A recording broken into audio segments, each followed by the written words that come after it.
نو دک شان نبی علیه السلام ته الله فرمایي چې د خلکو ته وایي چې راشه هغه احکاماتو طرف ته چې الله جل جلاله تاسو ته بیاني. نو دې کې اشاره دې طرف ته کو څوک په دې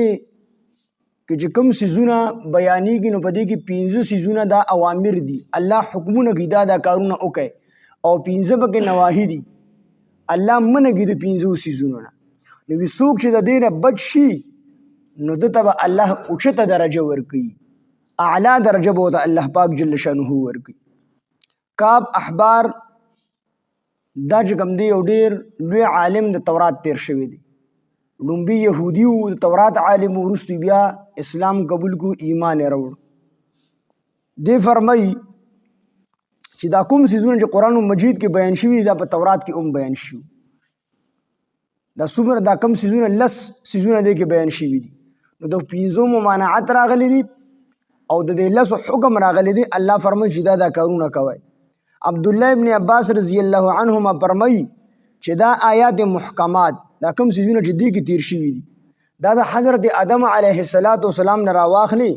تر رسول الله صلی الله علیه وسلم پورې څومره انبیاء علیهم السلام چې تیر شوی دي د ټولو په شریعتونو کې دا احکامات دا سيزونه وو، او یو شریعت د سن نه دی تیر شوی چې په هغه کې دا حکمونه دا منسوخ شي. او دغه رنګي عبد الله ابن مسعود رضی الله عنه فرمایي چې نبی علیه کوڅوک د نبی علیه السلام د سی وصیت نامه لیدل غواړي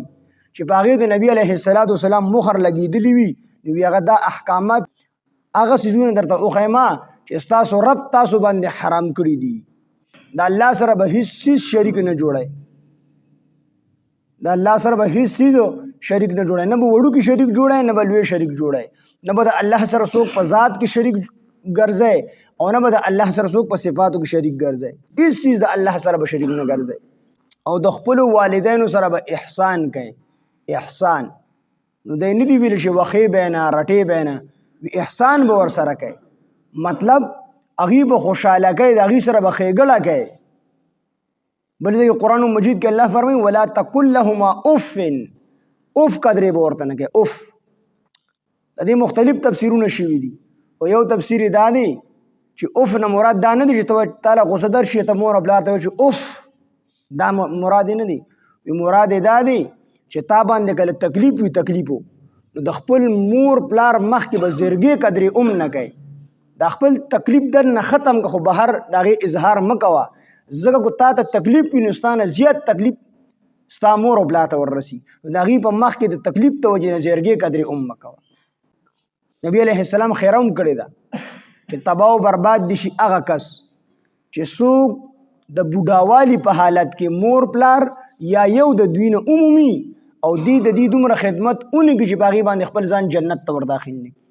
نو دا کس ته تباہ او برباد شي. جبرئیل علیہ السلام خیره کړل او نبی علیہ السلام په امین وی. نو دا آسان کار دی د مور او پلار په خدمت باندې جنت ته، ځکه چې مور او پلار ته لږ غونډه کې خدمت کو لږ غونډه کې نو هغه په منونو دعاګانې درته وکړي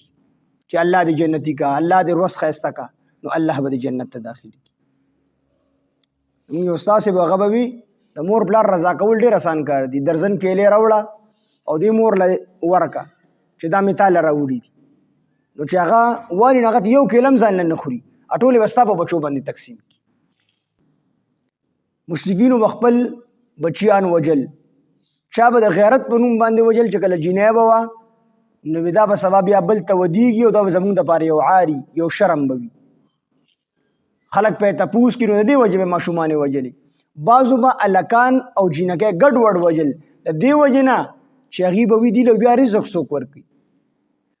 نو بعضې به غریبانانو نو هغې به وي چې موږ په خپله څه نه مومو نو دوی له به څه ورکو، او بعضو به ګزاره کېدل نو هغې به وي په آینده وخت کې که موږ غریبانان شو دوی له بیا څه ورکو، نو د دې وجې نه به هغې ماشومانان وجل. تاسو نه ورکوئ.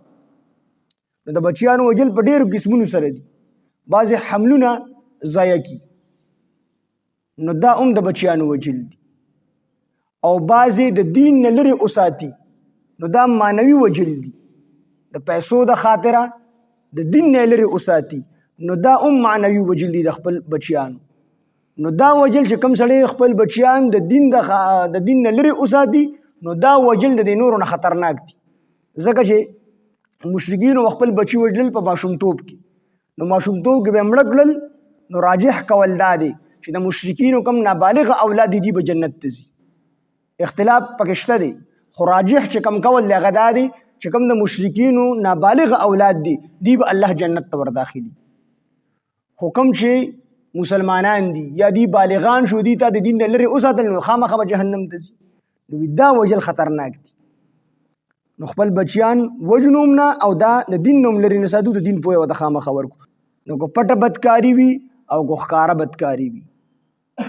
نو ښکاره دا چې نظر ورته هم مکوه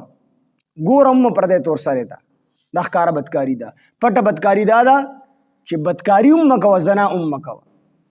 او بعضې مفسرینو لیکلي دي چې مشرکین مکه هغوی به ښکاره بدکاری کول ښکاره زنا کول دا به چې کوم دی شرم ګڼو دا به غیب ګڼو او په دې به یو بل ملامته کو خو پټه بدکاری دا به شرافت ګڼو یا چې کوم خاص خلک په خواص هغوی به بدکاری کول نو هغه به شرافت ګڼو هغه به بده نه ګڼله په دې وجې نه الله فرمایل کو پټه بدکاری کو ښکاره بدکاری خو دې ته الله مور نږدې کېږي د چا یو قسمه قتل دا چې کوم دی جایز نه دی سوا د دریو دغه نه د دریو قسمو قتلونو نه یو ارتدادن چې دی یو سړی قتل کو دا جایز دی قصاصن او دغه رنګ حدن ارتدادن دا دی چې یو سړی مرتد شو او دې چې کله مرتد شو نو حکومت وکته د اختیار دی هر چا ته هم نشته دی نو دی به په جیل کې واچي 3 ورځې به ورته مهلت ورکړي او 3 ورځو پورې به علما راوغواړي چې کوم شکوک او شبهات وي هغه به ختم کړي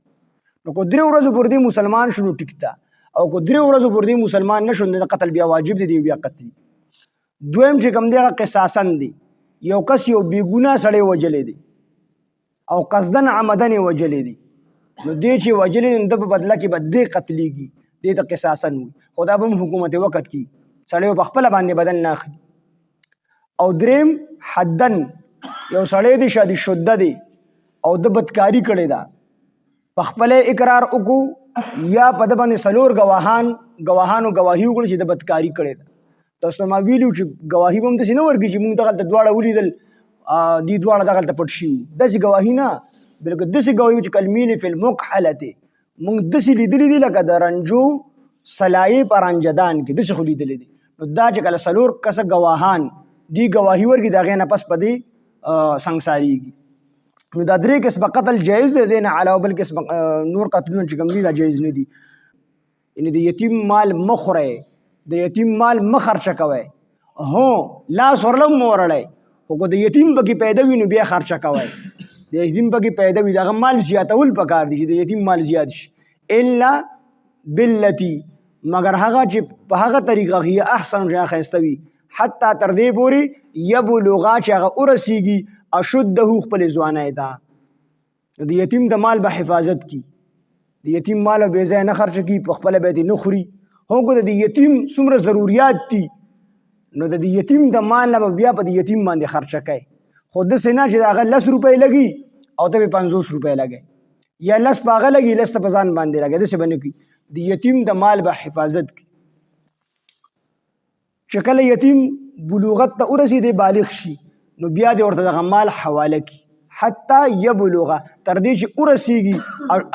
اشده خپل ځوانۍ ته نو پیمانه او تله پیمانه هغه لوښي ته ویلی شي چې په هغې باندې یو څیز پیمانه کوي او میزان دا تللو ته ویلی شي چې کوم څیز پې تلي هغه تلې ته ویلی شي نو پیمانه به هم پوره ورکوي او چې یو څیز تلي نو هغه به هم پوره ورکوي واوفوا الکیل او پوره ورکوي پیمانه والمیزان او تله بالقسط په انصاف سره الله چې چا باندې یو څیز دومره پې مقرر کړی دی څومره چې هغه هغې برداشت دی چې څومره هغه برداشت کولی شي هغه رسیز الله پاک په هغه باندې مقرر کړی دی واذا قلتم او هر کله چې تاسو خبره کوئ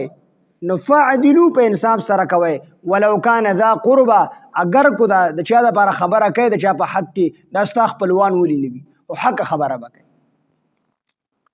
وبعهد الله وعده د الله تعالی اوفو پوره کوي وان هذا صراطي او رسول الله فرمایي وان هذا او دا صراطي دا لار دا زما لار ده وان هذا صراطي او بشک دا زما لار ده مستقیما زما د لار نیغه ده فتبعوه تاسو اتباع وکړئ زما د دې لار ولا تتبعوا السبل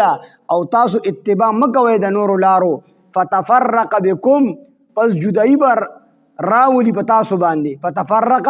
پس جدا بکی بكم تاسو لرا عن سبیله د صحیح لار نه الله وی زما دا کمی خبر چې با ذکر ډېر زما لار ده د دې تابعداري کوئ او د نور لارو تابعداري مکوئ او چې تاسو د نور لارو تابعداري شروع کړئ نو زما د لار نه مګډ وډ شي